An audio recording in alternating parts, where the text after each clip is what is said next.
I've woken up this morning with really red cheeks, which I think is a reaction to a vitamin C I've been trying. So I'm going to attempt to cover up the redness with the Laura Geller Balance in Brighten. And I'm going to start by using the Spackle Primer. You can actually see I've got little lumps here as well, which is a little bit worrying. Now we've got the Baked Balance in Brighten in Light. And I'm going to use an old kabuki brush and I'm just going to swirl it into the product. And then I'm just going to tap it on. Now this Laura Geller is supposed to help with any redness, and usually I don't have much at all, but today something's obviously gone seriously wrong and my cheeks are looking very red. It's funny, the rest of my face doesn't appear to have been affected in any way, but it's attached itself to my cheeks.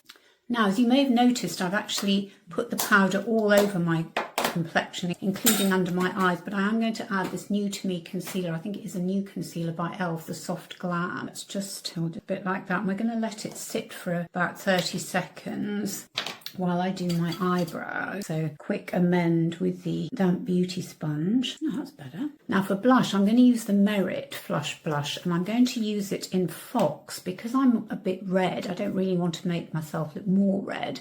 So I thought it'd be good to use what I think is virtually a bronzer. It's a blusher and a bronzer in one. So apply that. Now I've just added the Satin Kajal Pencil by Victoria Beckham in Cinnamon to my top lids, and I'm going to use a brush rather than the sponge applicator to sheer it out a bit, because I think the sponge applicator can take away too much product. So we're just going to sheer it out a little bit, and then I'm going to use the same brush just to add a tiny bit of something under the eyes. Then I'm going to apply the Sky High Mascara in Brown by Maybelline, which is one of my absolute faves. I'm definitely going more kitten lash these days. And for lips, I'm going to use the Merit Lip Liner in Bespoke and the Merit Lipstick in Maison. These lip liners are fantastic because you can virtually wear them as lipstick. Just glide on. But we don't want to go too brown, so we're going to add Maison, which is a lovely sort of berry shade. Right, there we are. Let's hope that has disguised the redness. I think it's done quite well and that I look virtually normal. What do you think?